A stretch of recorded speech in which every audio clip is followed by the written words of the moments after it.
My wonderful partner Penny has been absolutely critical in my life achievements. We've shared 28 years of married life, a partnership of love and support. We're proud of our status as a same-sex couple who are legally married in Australia, and I am resolute that all couples should be able to share this right. Those words concluded my first speech in the Senate in August last year, in the presence of my fellow Green senators and my family, including Penny and our 2 sons. It was an immensely proud moment for me.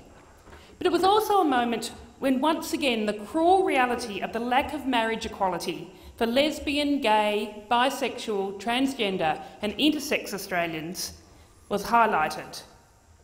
Penny and I are married, in fact are probably the only same-sex couple who have been legally married in Australia in this chamber today. Yet if Penny, as a transgender person, was to officially change her birth certificate, we would be forced to divorce. The law in our country has not caught up with the complexity and diversity of so many relationships within Australian society. The referendum result in Ireland last month was an incredible turning point for our collective humanity. To see a country so united where it had once been so divided is truly remarkable. Yet for me and us here in Australia, it was a stark reminder of how far behind we are. Australia's lesbian, gay, transgender, bisexual, intersex and queer communities and their families deserve equal treatment in the law and the community. Time and time again, the Australian Greens have taken policies to elections affirming our commitment to marriage equality as defined as the marriage between 2 consenting adults regardless of sex, sexuality or gender identity. We know that it is love that makes a family, not biology, and that so many Australian children living in rainbow families enjoy the same nurture, love and care of their parents, regardless of the gender or sexuality of their parents. The law in Australia must catch up with this reality. Last week, I attended the Australian Human Rights Commission launch of Resilient Individuals, Sexual Orientation, Gender Identity and Intersex Rights. It was a national consultation report. This report is groundbreaking, but at the same time heartbreaking. Some of the key challenges faced by LGBTIQ people identified by the report include a lack of cultural competency and understanding of the distinct needs of LGBTI people in the provision of public services, including education, health and aged care. Poor community understanding and visibility of the distinct issues that affect people on the basis of SOGII status, particularly in relation to gender identity and intersex status, and unacceptably high rates of marginalisation, bullying, harassment and violence. But most notably, the legacy of state-sanctioned discrimination is significant in its legitimisation of institutional and interpersonal discrimination across society. Governments have had a leading role in creating this culture, so must also take a lead role in undoing it.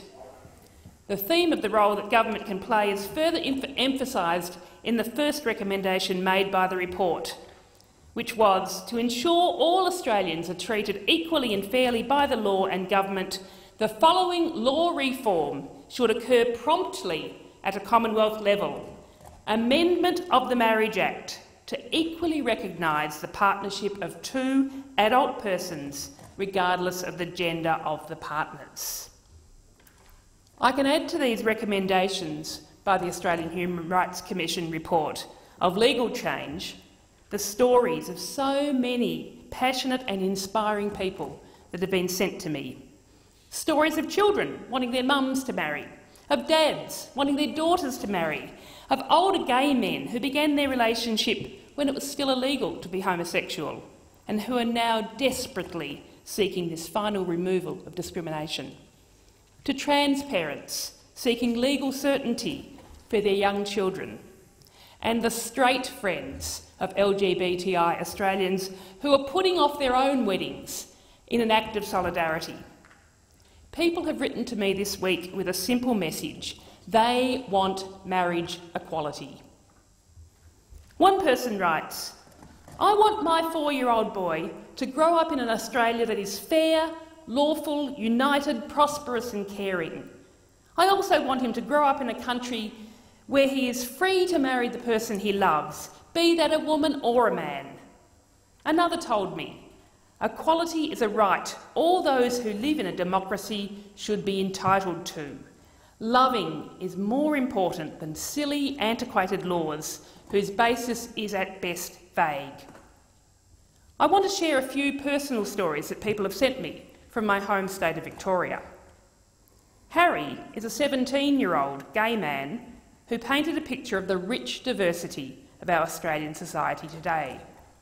When Harry was around 12 or 13, working out where he fitted on the sexual orientation spectrum, he says that he was fortunate enough to have role models who taught him that being LGBTI is perfectly okay and nothing to be worried about. Harry is still too young to be thinking about marriage, but he shared the stories of 3 couples he looks up to and how marriage equality will change their lives. Harry's uncle has been in a relationship for over 10 years and has proved that love has no gender or age. The whole family wants them to get married so that they are equal to the rest of the uncles and aunts. Harry also benefited from the guidance of a queer youth worker. Her partner is a children's librarian and they want to adopt a child and get married. They desperately want things that heterosexual couples take for granted and were even looking at moving towards Canada or another country to get married, but they decided they couldn't leave home. Harry says, "It pained me to see these 2 people who would make the most strong and loving family being denied the chance to live their lives in the way they deserved." Another 2 mothers Harry knows are raising 3 beautiful children and have had to enter into a very complex legal arrangement to be able to get the same rights as heterosexual couples. Harry describes them as the most amazing family. It hurts Harry to think that no matter how strong and committed he might be to a male partner, he isn't able to be an equal in Australian society. But now he sees marriage equality as within reach. In Year 12, he started a support group for LGBTI students at his school, and he says the enthusiasm and positivity shown by students, staff and parents has been incredible. It showed him that nobody should be denied recognition based on who they love or how they identify their gender. It means so much to Harry that the tide has turned and that the majority of Australians, and possibly a majority of parliamentarians, are now allies of the LGBTIQ community which he belongs to.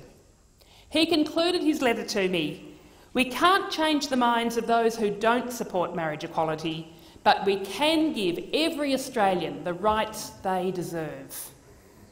Wise words from someone so young. And then there's Jenny. Jenny wrote to me with a different perspective, but the same sentiment. Jenny's been in a relationship with Maria for over 10 years. She says their relationship is based on a deep love for each other, which is strengthened by mutual respect and love for their child. They run a family business and spend the rest of their time doing all the things that other parents do, like school pickups and activities with the kids. And their 8-year-old son often asks why they can't get married and how much he'd like it if they did. This is not a question that he should have to ask. Maria is Spanish. In Spain, marriage equality has been allowed for many years now, and it seems completely irrational that they can get married in Spain, but not in Jenny's home country of Australia. And she ended her story with a plea to all of us. Please consider the damage that's being done to us as people, and especially to our son. Please vote for equality. I also heard from Jeremy Wiggins, a community health worker, a partner and the father of 2-year-old twin girls. Jeremy is a transgender man with a birth certificate stating he is female. He cannot marry his partner because they are, on paper, a same-sex couple. Jeremy wrote to me, "We are the marginalised families that are locked out of the marriage debate. We want for all human beings in Australia to be able to have their love recognised equally before the law, regardless of their gender or sexuality.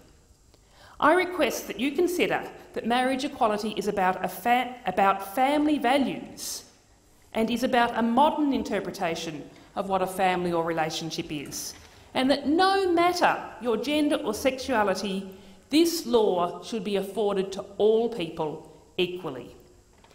I have so many more stories echoing Harry, Jenny and Jeremy's. Thank you to everyone who has shared their stories with me. Your contribution really matters. The motion we are debating today is for Harry, Jenny and Jeremy, their friends and family, and all LGBTIQ people. The Australian Greens have a long and proud history of standing up for the rights of lesbian, gay, bisexual, transgender, intersex and queer Australians and our families. I believe that collaboration and the development of a cross-party bill is the best way to secure the equality that so many Australians deserve. I'm privileged to be the Greens' LGBTIQ and marriage equality spokesperson at such a significant time in our nation's history. As I stand here today, I want to thank those who have consistently stood up for equality and to end the discrimination faced by LGBTI Australians and their families, including Christine Milne, Bob Brown, Sarah Hanson-Young, Adam Bant, and I want to applaud those who have now joined the struggle, especially those senators who will today stand up for the first time in this chamber and call for marriage equality. I hope my fellow senators will be considerate this afternoon and allow time for as many of their fellow senators as possible to contribute to this important debate. Penny's and my partnership shows that love is love and is to be celebrated. The sooner we legislate for marriage equality, the better. Thank you.